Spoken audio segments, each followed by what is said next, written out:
Le débat. BBC Afrique, Africa numéro 1 Paris. Présenté par Liliane Niacha et Francis Laloupo. Le débat. BBC Afrique, Africa numéro 1 Paris. Bonjour, bienvenue à ce nouveau numéro du débat BBC Africa numéro 1 Paris. Avec vous, Francis Laloupo, bonjour. Bonjour Liliane, vous allez bien, j'espère. Oui, assez bien. Les images de mon satellite personnel et bien sûr planétaire, je ne sais pas si vous y comprenez quelque chose. En tout cas, ces images m'indiquent que vous êtes en pleine forme, Francis. Écoutez, tant que c'est avec vous, je suis en pleine forme. Je le serai, je le promets, pendant 1 heure. Merci beaucoup, tant mieux. AQMI, Al-Shabaab, LRA et Boko Haram, pour ne citer que les plus tristement connus, voilà des noms qui font frémir. Ces groupes armés multiplient les actes de terreur sur le continent. Dernier en date, l'enlèvement de plus de 200 lycéennes le mois dernier revendiqué par la secte islamiste Boko Haram, pour laquelle le territoire nigérian semble désormais étroit. Alors, que font et que peuvent les armées africaines face à ces mouvements armés et radicaux, manifestement lancés dans une compétition de l'horreur? Nos invités analyseront.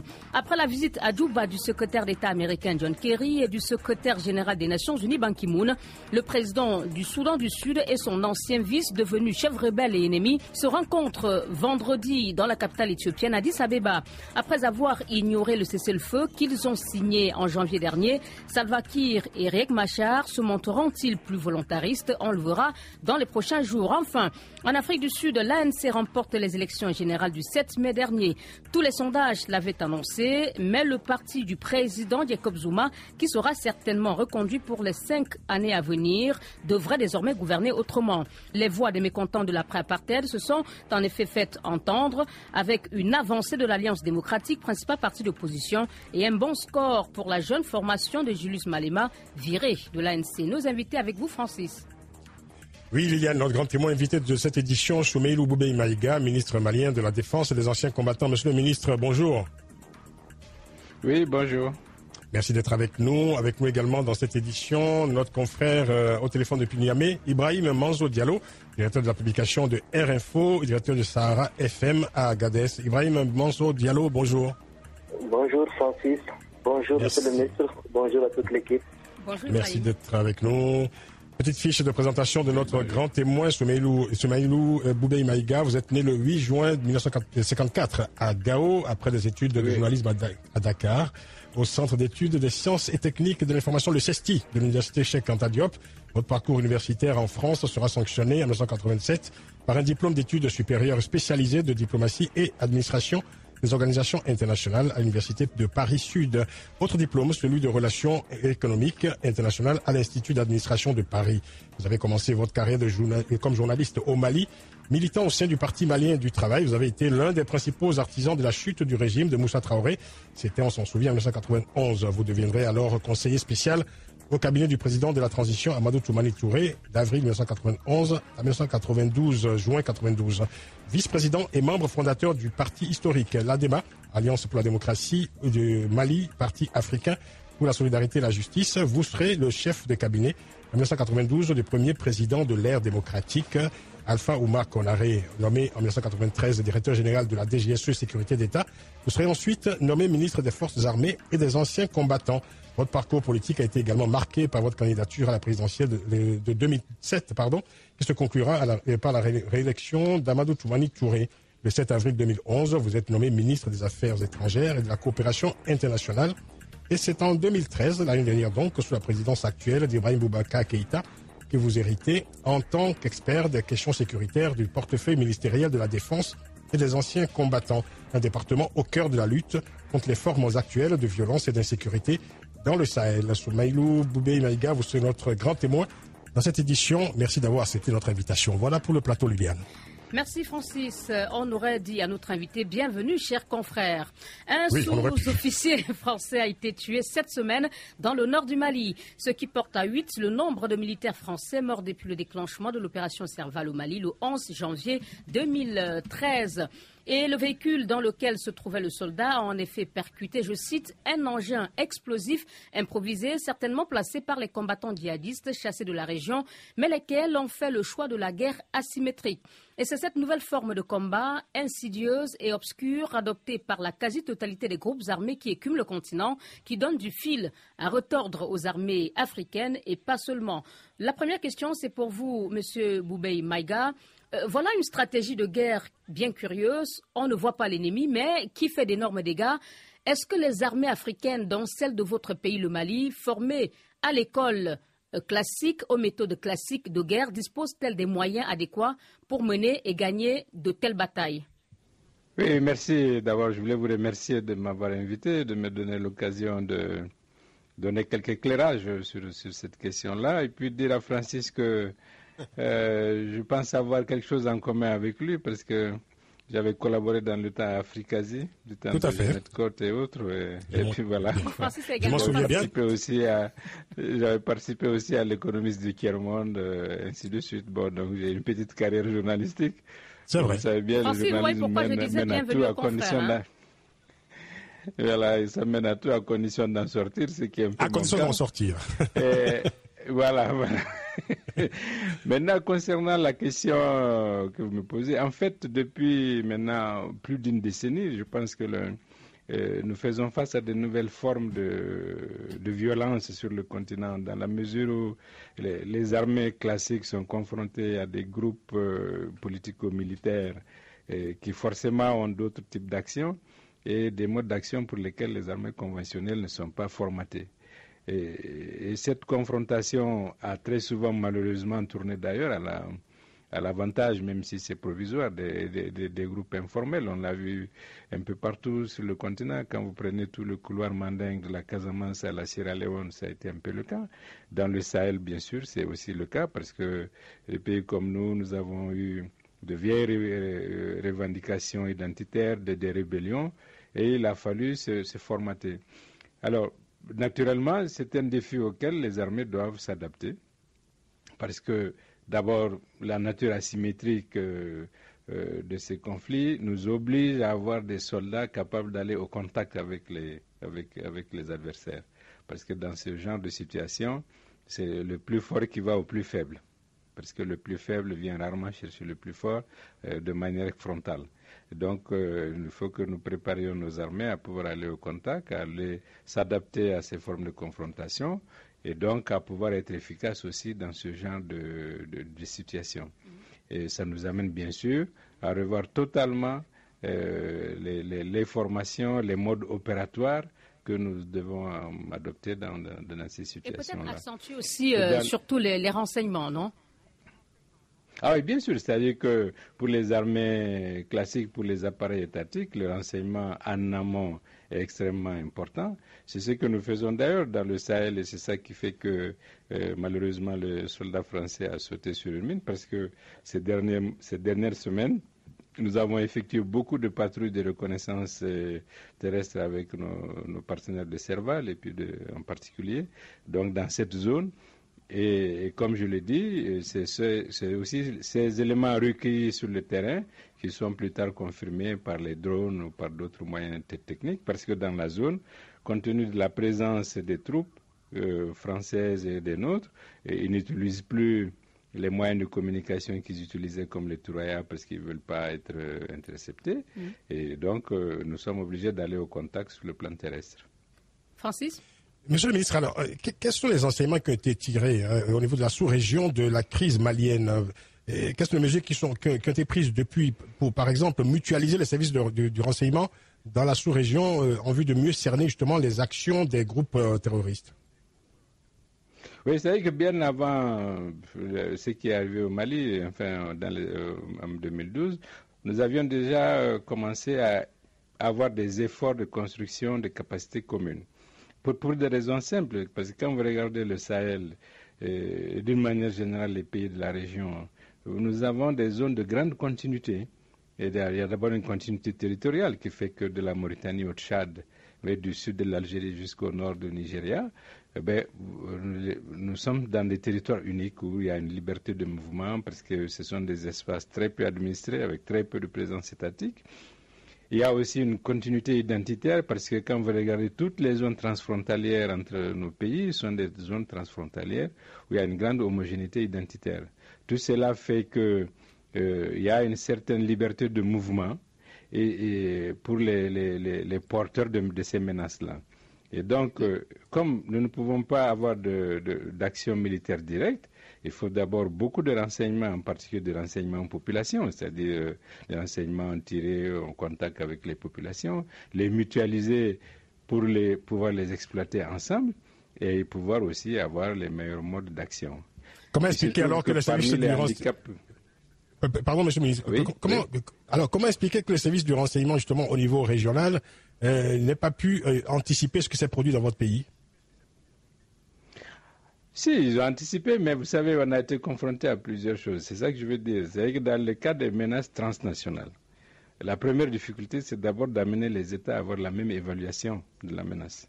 C'est que nous avons eu beaucoup de difficultés à arriver à avoir une évaluation commune de la menace, parce que vous avez certains acteurs qui sont considérés comme des menaces, par exemple, dans tel pays, et dans tel autre pays, ils sont considérés comme des acteurs pouvant participer à des règlements plus ou moins provisoires des situations conflictuelles.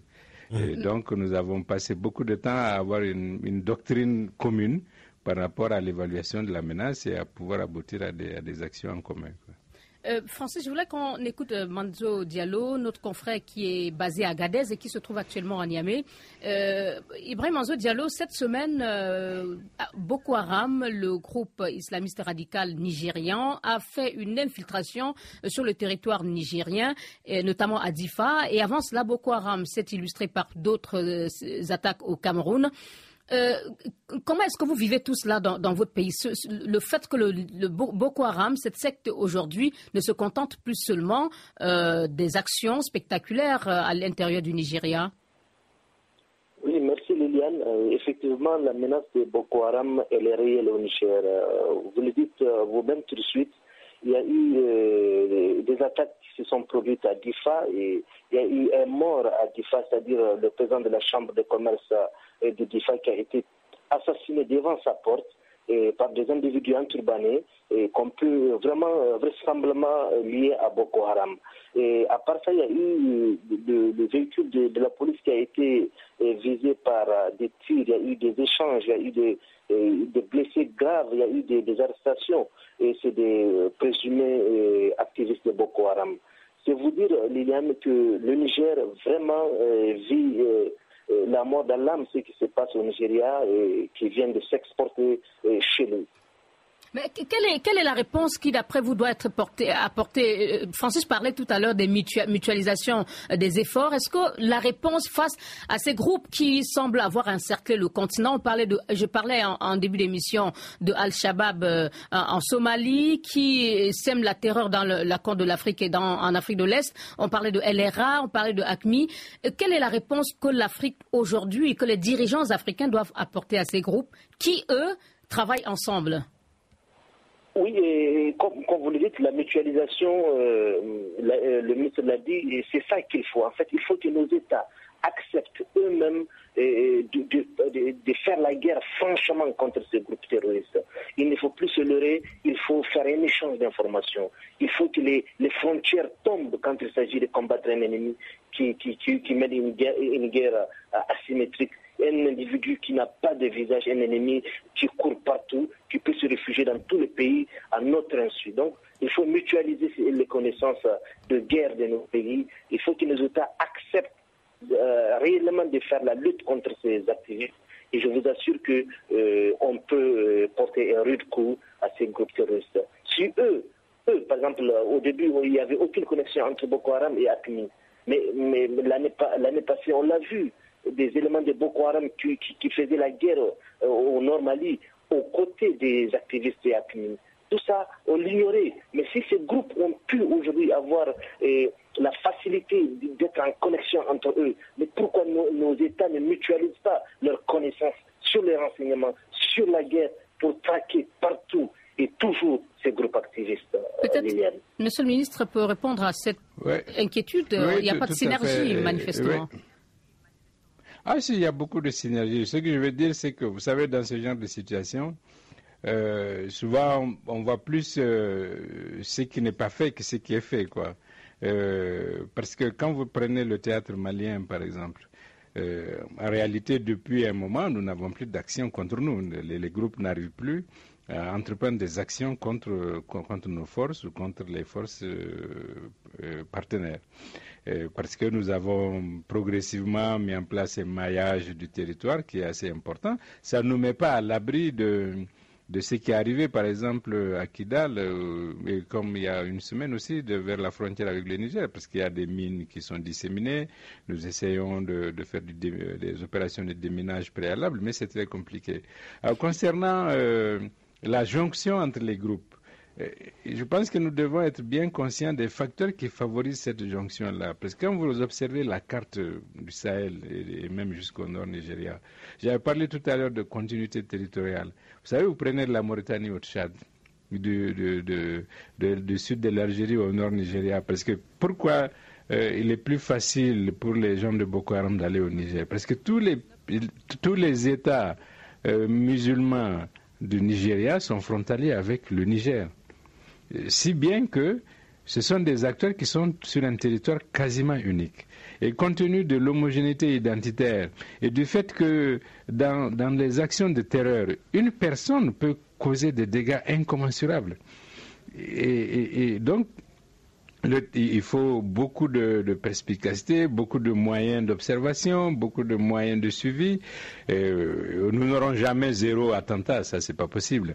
Et je vous assure que les services parviennent à désamorcer beaucoup d'actions, à neutraliser beaucoup de terroristes. Ces dernières semaines, nous avons neutralisé à peu près entre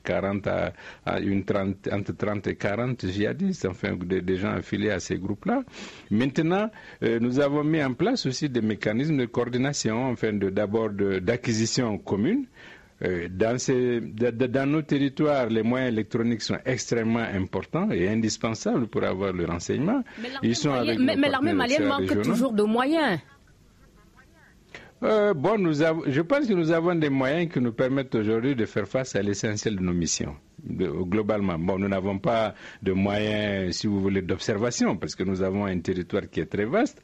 Le nord du Mali et les 3 régions font 808 000 km², c'est 62% du territoire.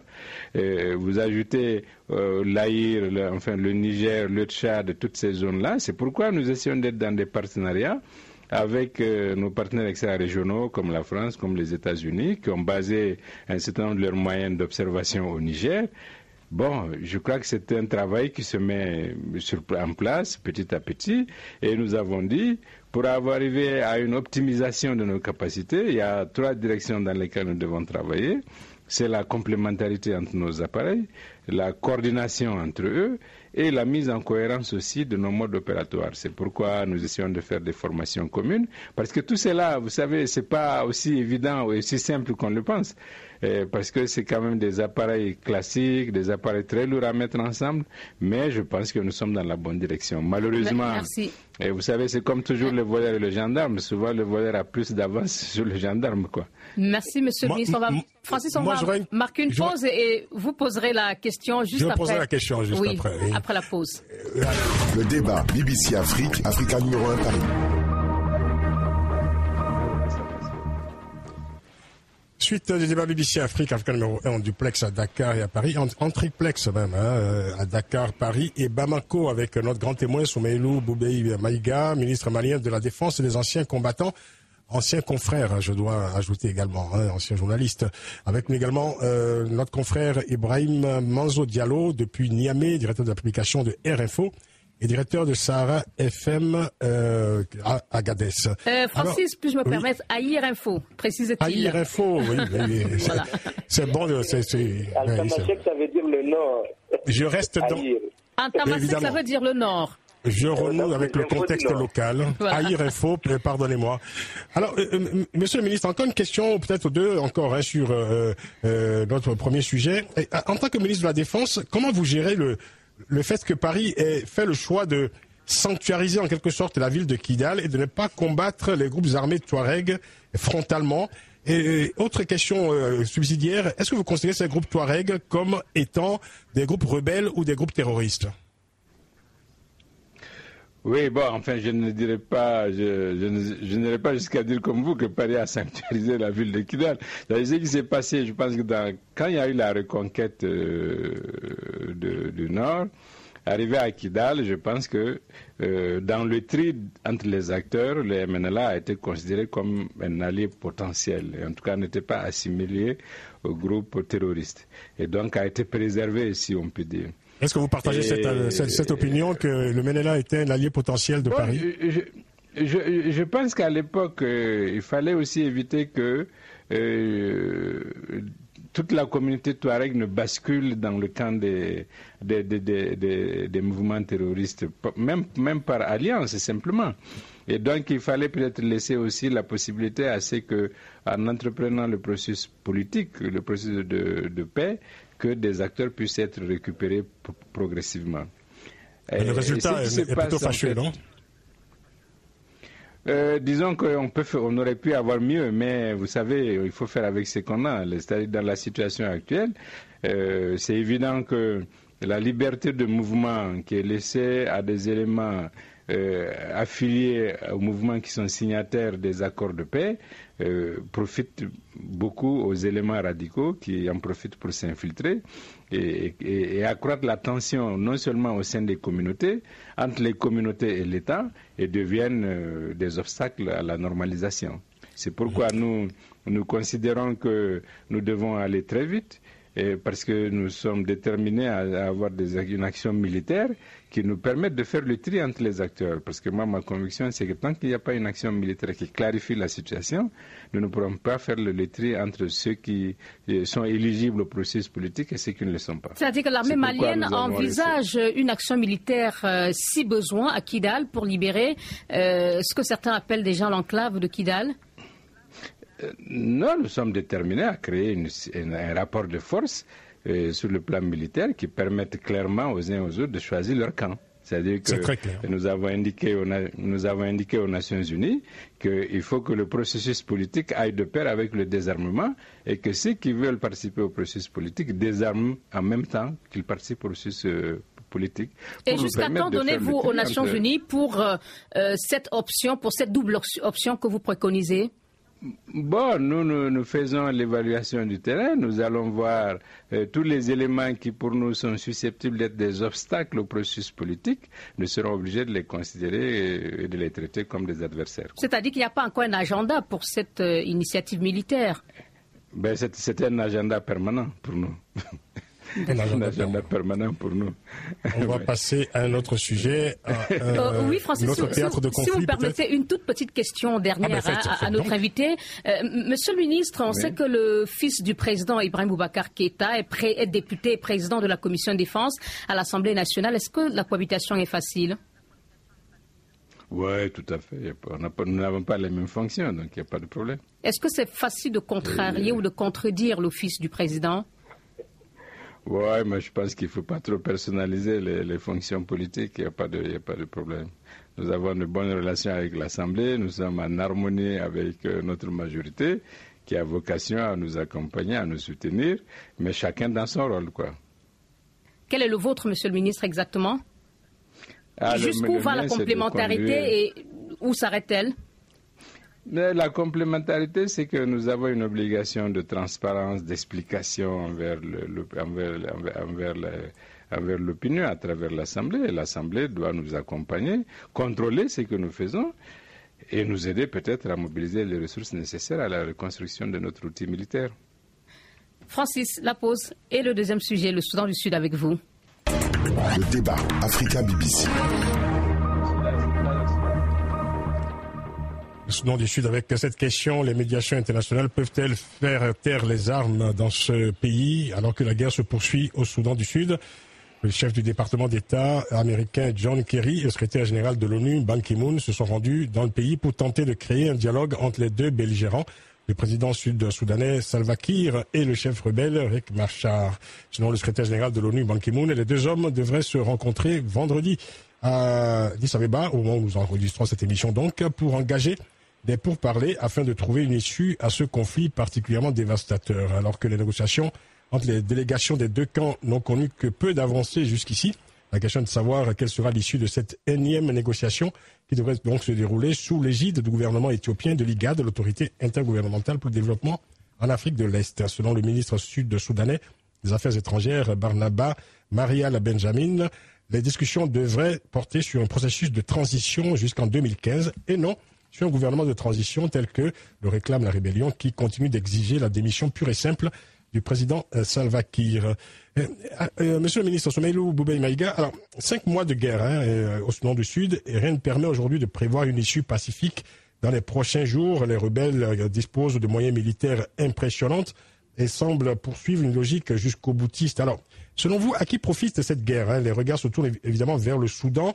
Est-ce que le Soudan, qui n'a jamais digéré la partition du pays, a fait un pari sur le chaos selon vous? Et qu'est-ce que vous en pensez?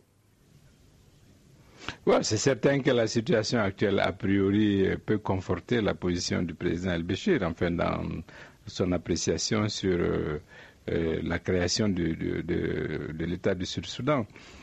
À terme, de toutes les façons, à un moment donné, il faudrait aussi s'interroger sur la viabilité de l'État du Sud-Soudan.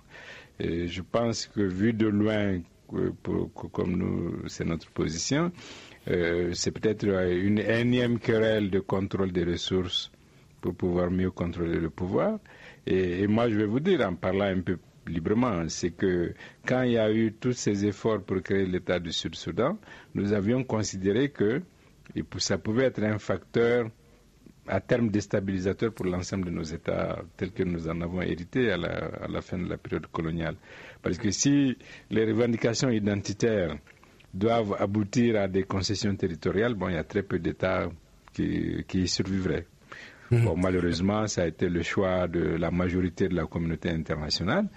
Mais bon, on voit bien que je ne suis pas du tout sûr que ça ait été pour le moment un facteur ni de stabilité, ni d'amélioration des conditions de vie des populations dans l'ensemble, au niveau de ce pays. Bon, mais il faut attendre de voir, peut-être à l'échelle de l'histoire.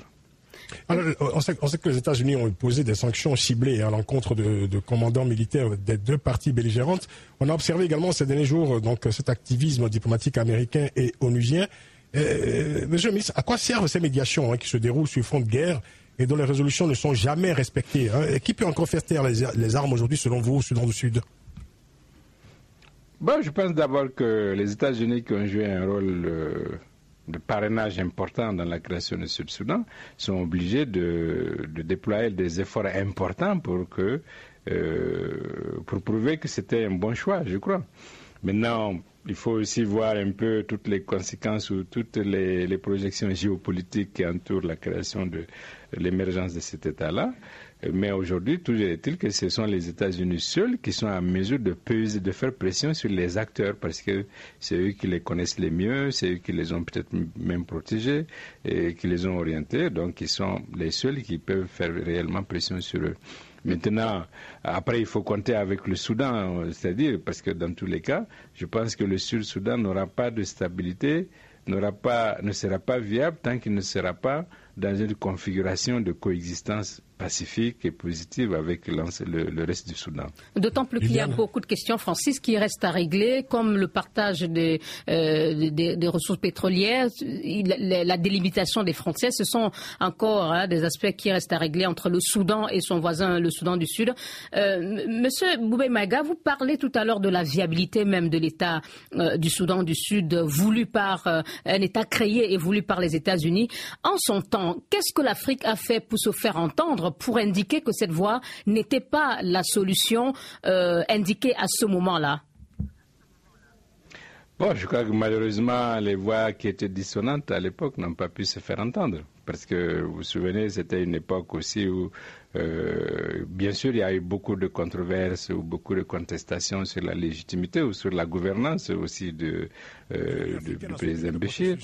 Et moi, généralement, je suis extrêmement sceptique sur le fait que des États, c'est-à-dire au niveau de la communauté internationale, on commet toujours l'erreur de penser que des mouvements identitaires ont une unité politique.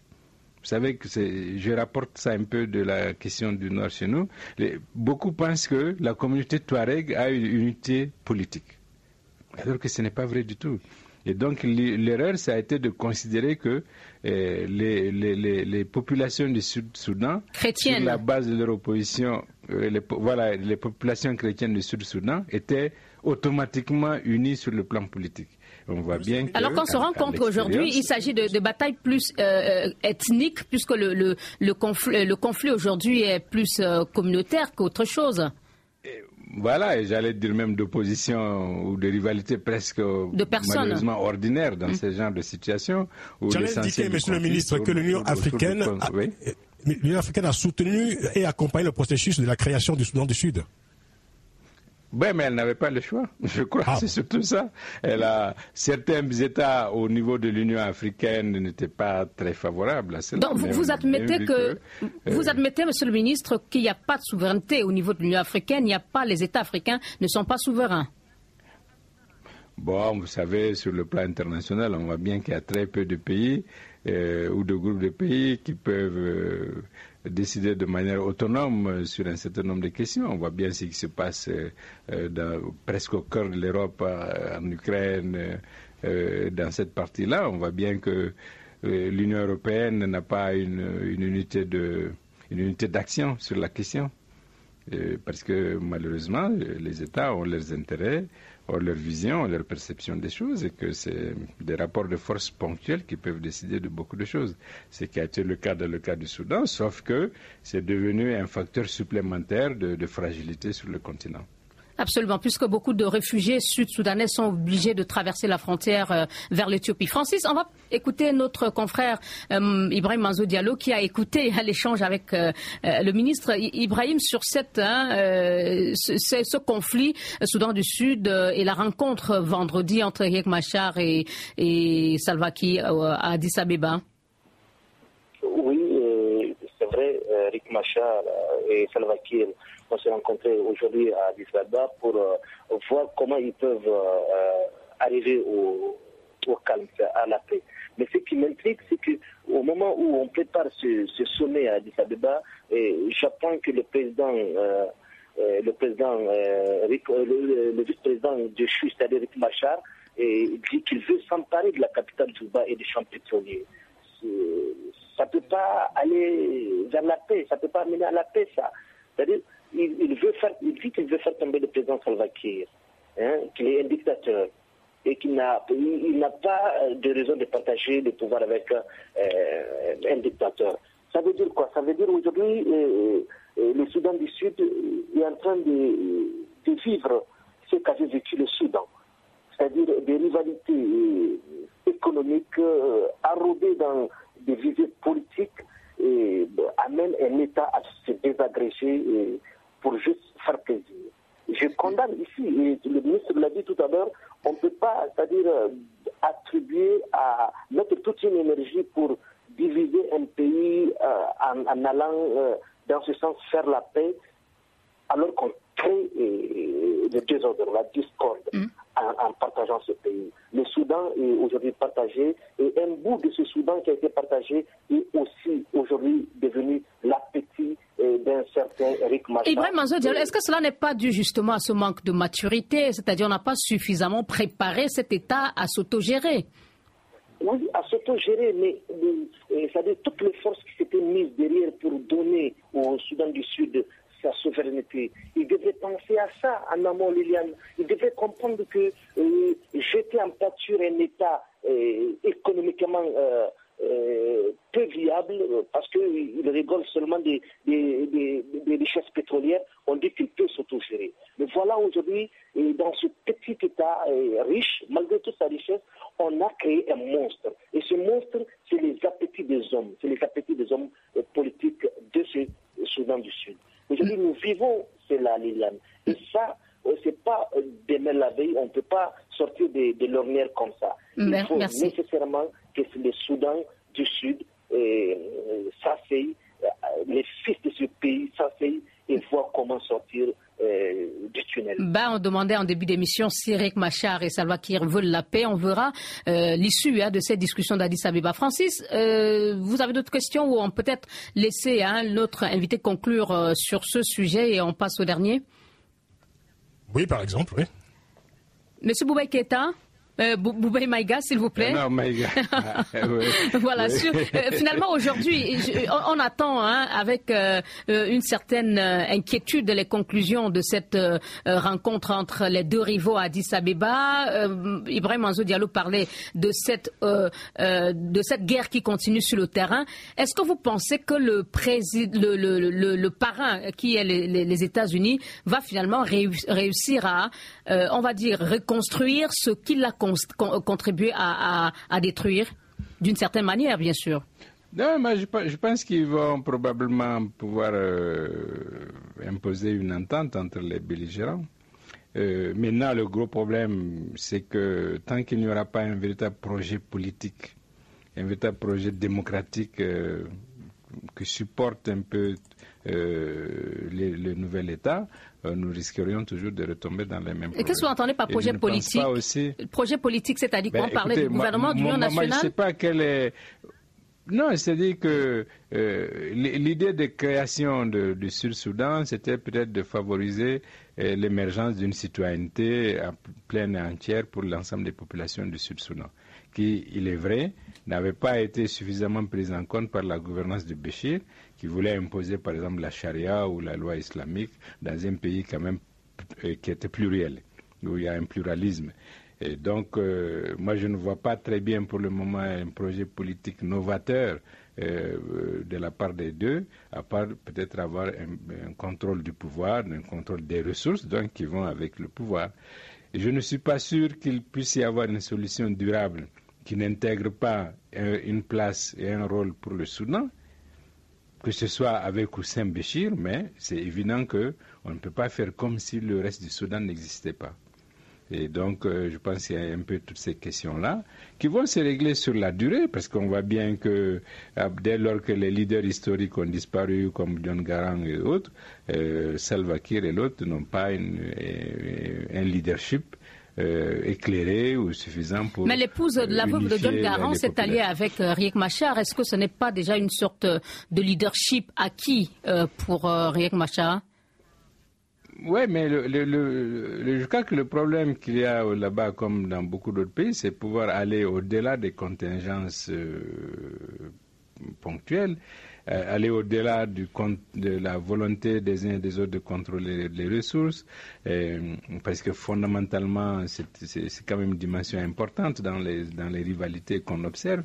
Et comme je dis, être porteur d'un projet politique émancipateur et qui puisse créer un État viable pour l'ensemble des populations de ce pays, quoi.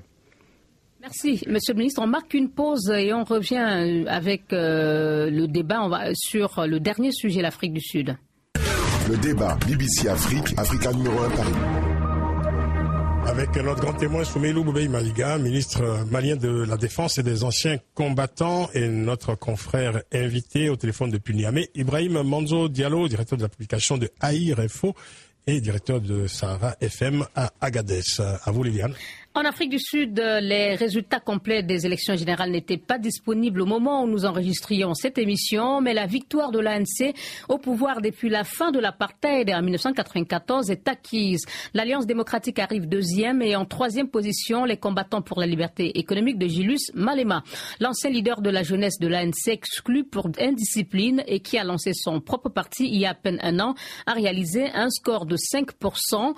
L'ANC va-t-elle encore dominer pour longtemps la classe politique? Sa porte-parole estime que oui, et ce, grâce à ce qu'a fait et va encore accomplir ce parti. Et après Lindiwe Zulu, porte-parole de l'ANC donc, vous écouterez l'ancien chef de l'État sud-africain, Frédéric Declercq, qui accuse l'ANC de favoriser une nouvelle forme de discrimination raciale. Ce n'est pas que de la nostalgie, c'est aussi à cause de ce que nous avons accompli. Nous avons changé le visage de l'Afrique du Sud. Oui, nous avons été confrontés à de nombreux problèmes. Il y a des parties du pays où nos programmes n'ont pas encore pu aider les gens, mais les Sud-Africains sont convaincus que lorsque nous devions être actifs, nous l'avons été. BBC Afrique. Il est clair que l'ANC utilise la question de la couleur de peau. Parfois, c'est comme si nous vivions de nouveau sous le régime de l'apartheid. Dans chaque formulaire, vous devez remplir, vous devez dire si vous êtes blanc, noir, métis ou indien. Ils font la promotion des quotas dans les équipes sportives ou en matière d'emploi. Ils mettent en place le concept de discrimination positive, ce que je soutiens, et le concept de l'émancipation économique noire, ce que je soutiens également. Mais ils mettent en place ces deux philosophies d'une façon déséquilibrée. Et beaucoup de personnes et de critiques disent que cela mène à une nouvelle forme de discrimination raciale, ce qui est injuste et inacceptable. Monsieur Boubaï Maïga, victoire de l'ANC, certes, on le voit avec un mais. On ne va pas faire le procès des électeurs qui ont plébiscité ce parti. Mais en écoutant l'ex-président Frédéric Declercq, on comprend que les défis de l'ANC, tant au niveau de la majorité noire que de la minorité blanche, sont plus que jamais nombreux. En tout cas, la victoire n'a plus la même saveur qu'il y a 20 ans. Non, je pense que c'est comme vous dites, je pense que les défis à relever pour l'Afrique du Sud sont nombreux, complexes et historiques aussi. Et je pense que c'est ça le plus important. L'Afrique du Sud se donne progressivement les moyens de faire en sorte que collectivement, les citoyens de ce pays puissent relever les défis ensemble. Parce que je pense qu'il y a l'ANC qui est historiquement bien implanté, qui dont l'action a incontestablement contribué à apporter des améliorations dans la vie des populations noires en particulier, même si pour beaucoup de raisons ils n'ont pas pu relever tous les défis. Et en face, je pense qu'il est sain que le pluralisme de la société sud-africaine trouve à s'exprimer de manière institutionnelle à travers les votes des uns et des autres, ce qui donne à l'ANC aussi la mesure des enjeux et des défis à relever. Parce que, pour le moment, par rapport aux attentes historiques des populations majoritaires de ce pays, je pense que les opposants ne constituent pas une alternative crédible pour eux. Et je pense que ce qu'il faut simplement, c'est peut-être que la démocratie puisse continuer de s'exercer, que les contre-pouvoirs puissent se développer et se renforcer pour éviter les déviations qu'on a pu constater dans la gestion de l'ANC, ce qui arrive dans beaucoup de cas. Mais je pense fondamentalement qu'il n'y a pas une alternative crédible en face qui puisse de quoi vous faire des ennemis au sein de l'opposition sud-africaine, monsieur le ministre. Bon, il faut que j'assume mes positions, mais je pense que c'est bien que parce que vous savez, le grand défi dans nos pays, c'est comment gérer le pluralisme et comment faire en sorte que ceux qui ont en charge l'État puissent, tout en restant militants de leurs partis respectifs, gérer le pays en fonction de l'intérêt général. Francis ? Bon, c'était donc je pense que ce que l'ancien président a relevé, je pense qu'il a bien reconnu le fait que c'était une bonne chose de favoriser l'émancipation économique des Noirs, de bien favoriser la discrimination positive. La discrimination positive, à condition que ces deux approches n'aboutissent pas à une nouvelle forme de discrimination, c'est-à-dire d'un apartheid à rebours. Merci. Et voilà. Francis ?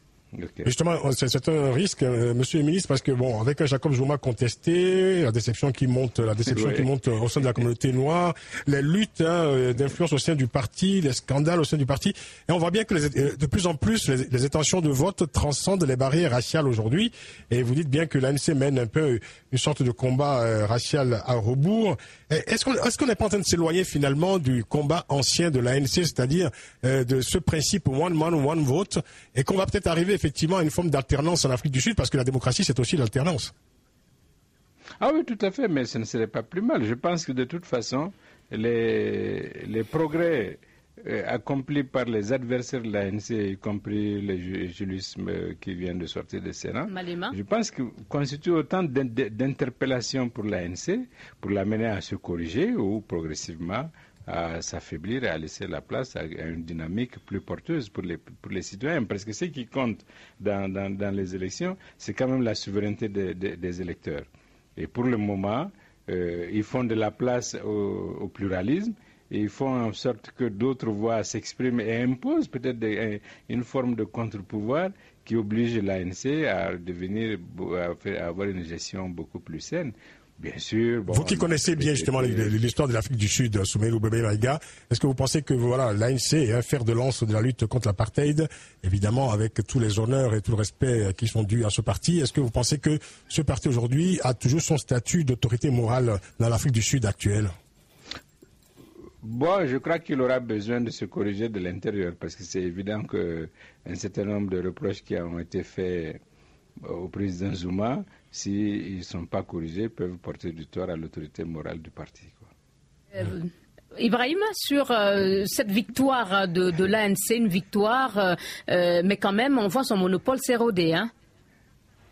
Oui, il faut le dire, c'est 73% des taux de participation. L'ANC a recueilli 105%, 62% des voix. Et c'est dire que les gens ont voté, c'est vrai, ils ont voté le candidat Jacob Zuma qui a fait de son mieux pendant son mandat. Mais surtout, il faut le dire, il y a beaucoup de gens qui ont voté parce qu'ils ont dans le mental le vieux, c'est-à-dire le vieux Mandela. Oui, et ce qui est incroyable, malgré toutes les affaires autour de la gestion de Zuma, malgré c'est-à-dire déjà des présomptions de détournement, l'utilisation d'argent public pour rénover sa maison. Mais d'accord, Ibrahim, tout cela n'a pas empêché la victoire de l'ANC, mais est-ce que l'ANC va pouvoir bénéficier encore, on va dire, du vote nostalgique, même si sa porte-parole s'en est défendue encore pour longtemps? Comment peut-elle sauver sa peau pour ne pas céder la place aux partis concurrents, comme l'indiquait tout à l'heure l'invité M. Boubèye Maïga? Oui, pour ça, le ministre l'a dit, il faut que l'ANC corrige certaines erreurs à l'interne. Il faut que la montée, la percée de Julius Malema donne une leçon à l'ANC. Aujourd'hui, Julius Malema, qui a créé son propre parti il y a moins d'un an, ou bien il y a plus d'un an seulement, a recueilli 6% des voix. Le Parti des combattants pour la liberté économique. Oui, il a recueilli 6% des voix. Donc ça veut dire quoi? Ça veut dire, Liliane, qu'il y a des jeunes loups qui sont en train de pousser et qui peuvent affaiblir aujourd'hui l'ANC. Donc l'ANC a intérêt, grandement intérêt, à se corriger à l'interne pour éviter qu'elle ne s'affaisse. C'est une structure politique qui a fait de son mieux au temps de Mandela, qui continue à faire son bout de chemin, mais je crains fort qu'à l'avenir, des jeunes lui fassent ombrage. Vraiment. Merci Francis, c'est le moment d'écouter les réactions de nos auditeurs, encore nombreuses cette semaine comme d'habitude, et elles sont livrées par Placide Mourigana. Rodolphe Dossou de Cotonou se demande et demande à notre invité si Boko Haram est une secte ou une véritable insurrection djihadiste comme AQMI et le Mujao. Emadoff Dossouvi, aussi à Cotonou, quelle est l'analyse de notre invité par rapport aux problèmes sécuritaires du Nigeria face à Boko Haram? Tariq Alpha Diallo de Bamako, il demande quelle est la position exacte ou l'importance de l'Union africaine dans le maintien de la paix en Afrique, notamment contre ces soi-disant djihadistes qui nous terrorisent. Ce sont ces mots. Au Rwanda, Alain, qui n'a pas mentionné son nom de famille, s'étonne. Comment est-ce qu'un pays comme la France, avec son déficit économique, peut disposer de plus de moyens que tout un continent comme l'Afrique? Je pense que nous devrions avoir honte, ajoute-t-il, honte qu'on ne soit pas capable de résoudre nos problèmes et que la France doive le faire. Quant à Samson Augustin Esso de Yamoussoukro, il pose deux questions. Les États africains, notamment ceux du Sahel, sont confrontés actuellement au terrorisme. Que font ces États pour annihiler les actions de ces bandits de grand chemin? Deuxième question, quelles leçons les États africains peuvent-ils tirer des dernières élections sud-africaines? Depuis Bamako, Mades Watt veut savoir pourquoi le Mali ne passe pas à l'offensive pour récupérer Kidal. Il considère que les Maliens n'ont pas besoin de la négociation car le Mali est un État souverain et l'intégrité territoriale n'est pas négociable. À Libreville, Kofi Sani voudrait savoir où on en est réellement dans la crise du Nord Mali et si la paix est finalement arrivée à Kidal ou si ce n'est qu'une apparence. Et enfin, à Shakir Abdelwakil de N'Djamena, il veut aussi savoir quelles sont les stratégies mises en place par le ministre pour libérer Kidal. Merci Placide Mouigana. Francis? À la fin de l'émission, oui, on va demander une toute petite conclusion en quelques secondes à notre invité, peut-être sur le cas Kidal, et en même temps répondre peut-être où en est les accords de défense avec la France. Monsieur le ministre. Oui, d'abord sur ce dernier point, nous allons effectivement conclure un accord de coopération en matière militaire avec la France. Nous avons déjà un accord qui date de 1985 que nous allons actualiser et adapter en fonction des évolutions qui ont eu lieu. Et pour avoir un cadre, un support juridique et politique pour nos relations avec la France dans le domaine militaire. Concernant d'une manière générale l'instabilité dans nos pays, s'il vous plaît, en quelques secondes. Il faut savoir simple. Voilà, il faut savoir que nous avons encore beaucoup de défis, mais ce sont des défis communs que nous ne pourrons résoudre que si nous parvenons à mutualiser nos capacités et nos approches comme tout le monde le reconnaît. Merci beaucoup. C'est un plaisir pour moi de participer à ce débat. Merci. Vous avez fait une conclusion très synthétique. On retrouve là, évidemment, les qualités de journaliste que vous avez été. Merci beaucoup. Un plaisir aussi pour nous de vous avoir. C'est la fin de l'émission, Francis. C'est la fin de l'émission. Nous étions en compagnie de Soumeylou Boubèye Maïga, notre grand témoin, ministre malien de la Défense et des anciens combattants. Et merci également à notre confrère au téléphone depuis Niamey, Ibrahim Manzo Diallo, directeur de l'application de Aïr Info et directeur de Sahara FM à Agadez. L'émission a été réalisée à Dakar par Aimé Papifay et à Bamako, Alex Smith. Alex Duval-Smith précisément, régie technique assurée à Paris par Giovanni Terlizzi, chargé de production Patrick Mouigana. Vous pouvez réécouter cette émission en podcast sur nos sites respectifs africa1.com et bbcafrique.com. Rendez-vous la semaine prochaine, Liliane. Merci Francis. Placide Mouigana vous enverra un mail pour vous exprimer son mécontentement. Il s'appelle Placide Mouigana et non Patrick Francis. Placide, bien sûr. Merci en tout cas. Mais bien sûr, vous ne connaissez pas tout le personnel de BBC Afrique. Merci à vous Francis. Bonne semaine à tous nos auditeurs et à la semaine prochaine. BBC Afrique et Africa numéro 1 Paris lancent le débat. 55 minutes pour comprendre l'Afrique et ses changements vus d'ici et de là-bas. Le débat BBC Afrique, Africa numéro 1 Paris. Deux journalistes passent en revue les événements de la semaine avec un invité au cœur de l'actualité. Le débat BBC Afrique, Africa numéro 1 Paris. Tous les samedis à 10h05 temps universel, rediffusion le dimanche à la même heure. Le débat BBC Afrique, Africa numéro 1 Paris. Présenté par Liliane Niacha et Francis Laloupo.